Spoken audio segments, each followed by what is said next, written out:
Welcome back to our new class. Today we are discussing about cash book. Cash book we have started in the last section. There we discussed how to prepare a simple cash book or single column cash book. Today we are going to have a continuation to that. Here we are preparing a double column cash book. That means we are going to see that how to prepare a double column cash book. Double column cash book means here there will be two amount columns, one for cash and another for bank transactions. So that is the speciality of double column cash book. So that's why the double column cash book can be otherwise called as cash book with the bank columns. Cash book with the cash and bank columns.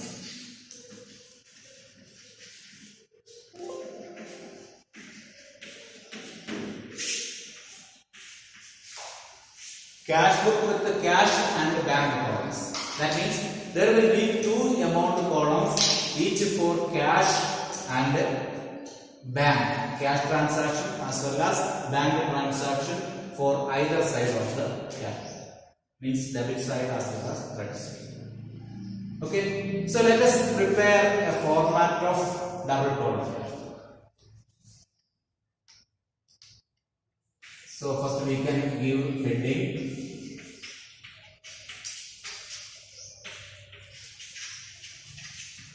Format is same like a single column cash book, but we'll have two amount column. That's all.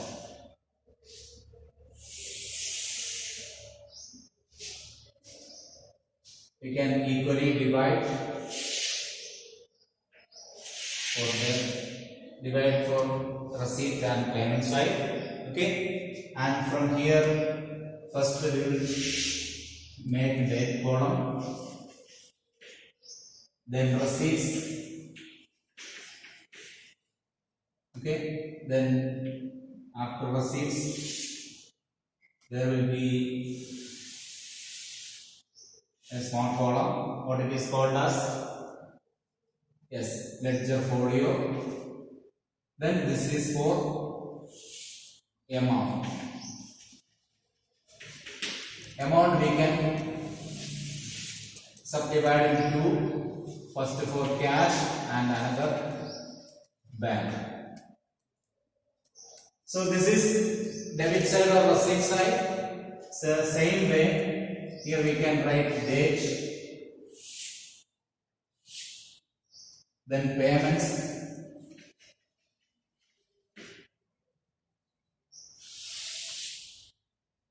then here ledger folio column, then this is amount column. That can be subdivided into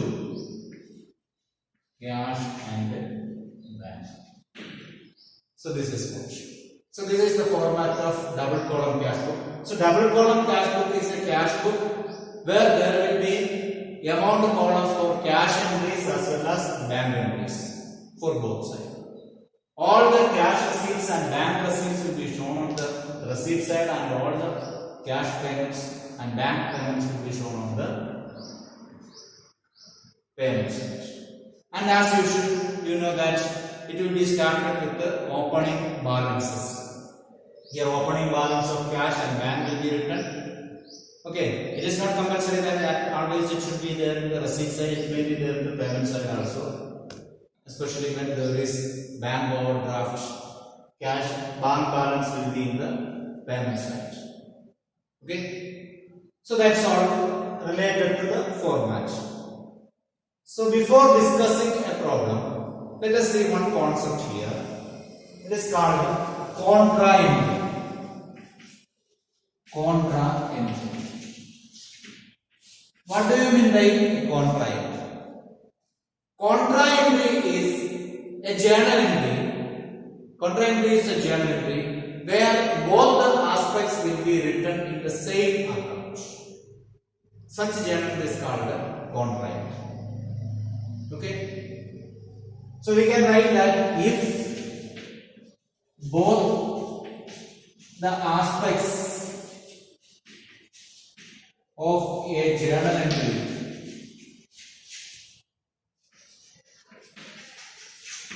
is written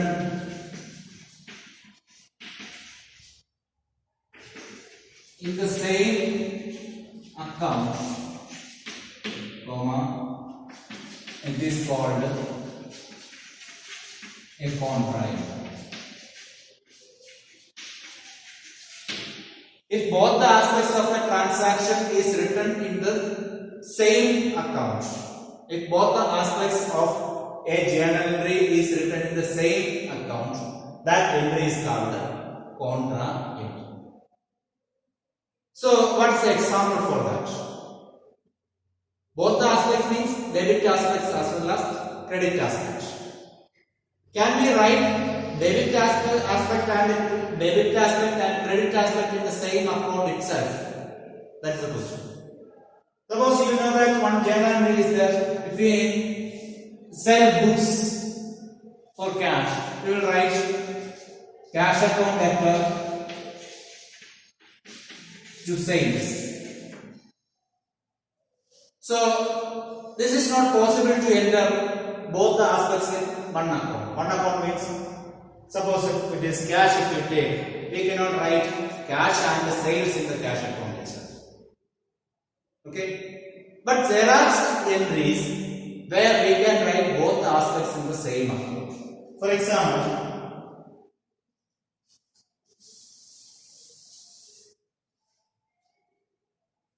cash deposited into bank. Cash deposited into bank. What is the journal entry? If cash deposited into bank, we will write bank debtor to cash. Bank account debtor to cash. Is it clear? Bank account debtor to cash. Cash deposited into bank. Being deposited cash into bank. Suppose 50,000 is deposited. Okay, so 50,000 if you deposit into bank, the entry is bank account debtor to cash. Okay, bank account increases or cash came in the bank and cash decreases in your business. Okay, so in that case, how we can enter this transaction? This can be entered in the double column cash flow. So we have a double column cash flow here. This generally can be entered. So let us take bank account. In bank account means bank column of double column cash flow. What can be written? Opposite can be opposite. Bank account debtor to cash. So we will write here to cash. Suppose if it is in February 2. So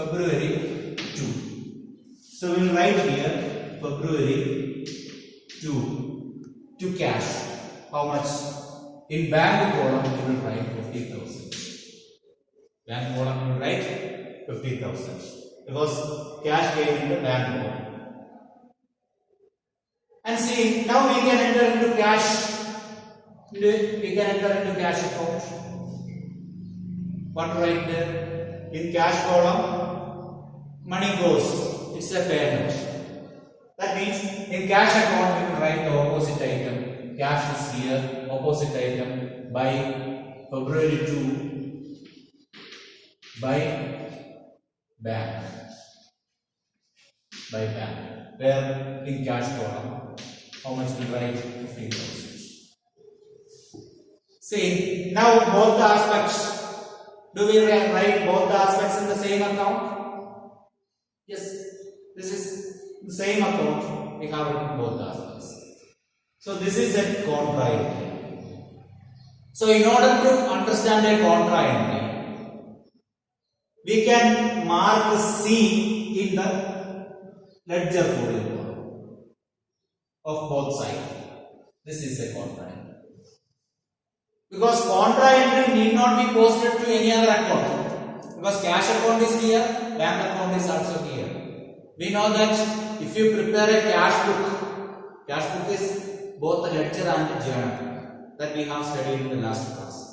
Since it is at the same time journal and ledger, there is no need of preparing a cash account. So ledger folio will not be there for such cash entries. So in the ledger folio column, we can mark C, capital big letter C can be written to identify that this is a contract. Okay. So this is the thing. And one more thing is that we have studied that if we receive check and deposit that check in the same day to the bank, we will consider that check is come to the bank account, not to the business. Normally, if you get a check, it can be considered as cash receipt. Check received means cash receipt. Okay, and if the check is directly deposited or if the check receiver is deposited in the same day to the bank, we can consider that check was directly given to the bank, need not show in the cash. So that we will discuss while solving a question. Okay, so now let us solve the question related to double column cash. Okay. Here is the question. Following transactions related to measures tools India is given here, and we have to prepare a double column cash. Okay. First transaction, let us see, starting on 2019 September 1st. Bank balance is given, cash balance also is given. September 1st starting date of the month, and the opening balance is given. We have to write the opening balance. Since the opening balance is directly given, it is not given that overdraft balance. So we can assume that even in the bank we have account balance. So this is an asset account. It can be shown on the debit side. 2019 September 1 to balance drawn down. Opening balance we will write like this. Opening balance will be written as to balance drawn down. We have cash balance here 50,000. Cash balance 50,000 is there. Let us write that 50,000 in the 15,000 in cash column. And bank column 42,000 is there. Written. Bank balance is there. Next, September 4th. Purchased goods by check. Purchased goods by check. Purchased goods by check means it's payment. Purchase is a payment, and money is given by check. If check is issued, money goes from the bank. So it can be shown on the payment side. 2019 September 4 by purchase. By purchase, since check is given, amount goes from bank, will be returned in the bank, 12,000. Then sales of goods, sale of goods for cash, sale of goods for cash. Okay, that means sold goods and received cash. Sale is a receipt, so will be shown on the debit side. September 8 sales. Okay, how much? 6,000.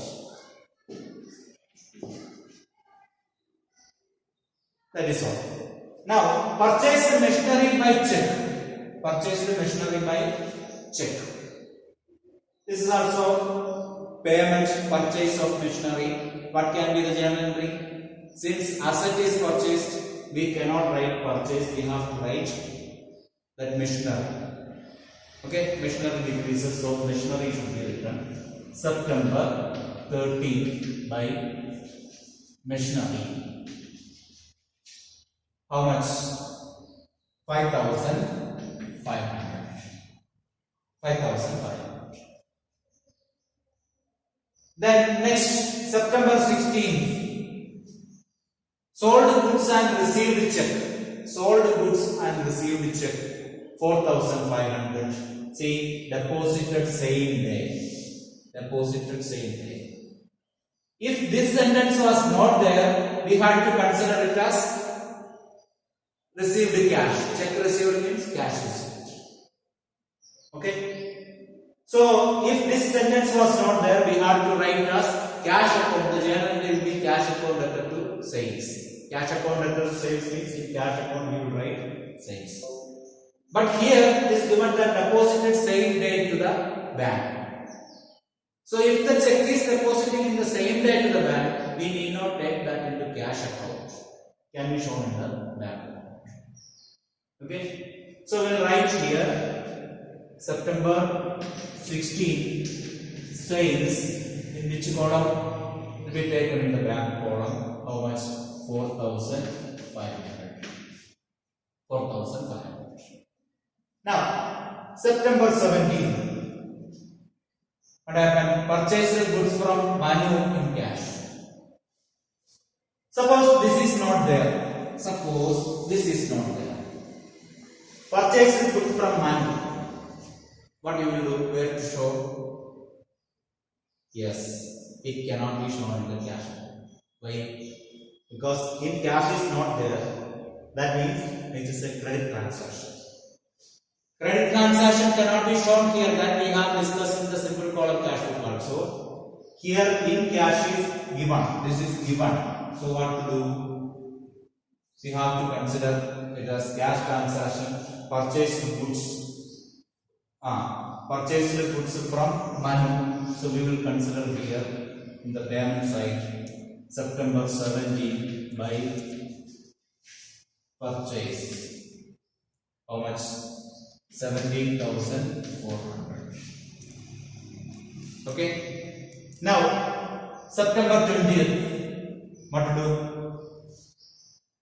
Purchase goods from purchase stationery by check. Purchase stationery by check. Purchase stationery by check. Stationery is an asset like machinery. We will write here September 20 stationery. In bank column we have to write 1,100. 1,100. Okay. Then September 24th, check given to Rohit. Check given to Rohit. Check issued to Rohit. What will be the journal entry? Rohit debtor to bank. So in bank column, what we have to write? Journal entry is Rohit debtor to bank. So in bank column, we have to write Rohit. Rohit is written on September 24th. How much? 1,500 is given. Okay. Now let us see the next one. September 24th over. Then September 27th. Cash withdrawn from bank. Cash withdrawn from bank. What will be the journal entry? Journal entry will be cash debtor to bank. This is what we have told earlier that this is a contract. Isn't it? This is a contract. So, what can be written here? On 27th cash account we will write September 27. In cash account we will write to bank. How much? 10,000 will be written here. And in bank account on 27th by cash, how much? 10,000 here. Okay, is it over? One more thing we have to mention. What it is? We have to mention C in the ledger folio column for both the masters, both the entities. Okay, so that's all. Now you understood that how to treat the contra entry also. Then after this, September 30th, rent paid by check. Paid rent by check. Payment. So payment side 30th by rent in the bank account. How much? 2,500. 2,500. Then the last transaction, September 30th, again paid salary. Salary. Paid salary is given, whether it is paid in cash or bank. Since check is not mentioned, we have to assume that it is paid by cash. So 3,500. Over. Now let us total it. Here both account comes debit side is or receipt side more than payment side. So let us total here.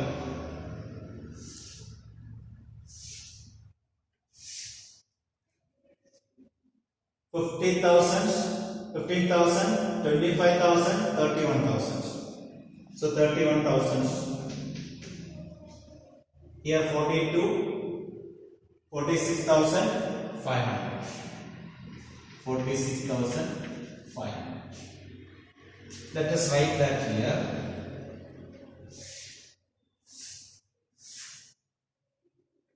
31,000, 46,500. Now we have to balance. We have studied how to balance in the account itself instead of writing separately and debt. Here itself we can check. 4 plus 5, 9. 9 after that next digit having 0 is 10. Isn't it? Next digit having 0 is 10. So now we have 4 plus 5, 9 plus 1 is equal to 10. So here it is 10. So 9 plus 1 is equal to 10. Balance is 1. This balance we will consider here. So 1 plus 1, 2. 2 plus 7. Here 1, 8. 8 plus 3. 11, isn't it? So 8 plus 3, 11. So there itself, 11 itself is the digit having 1. So 0 is there. Okay. 0, here it is 11. 1 is there and 1 is balance. So that one can be added here 2. 2 plus 1 is equal to 3. So here already we know that 0 is there. This is the way of balancing. Once again, first 2 digits are zeros, then we can write here, and third digit 4 plus 5, 9 plus 1 is equal to 10. 10 is having 0. Okay, so for 10, 0 is there, balance 1. 8 plus 3, 11. 11 plus 0 is equal to 11. 1 is written, balance 1.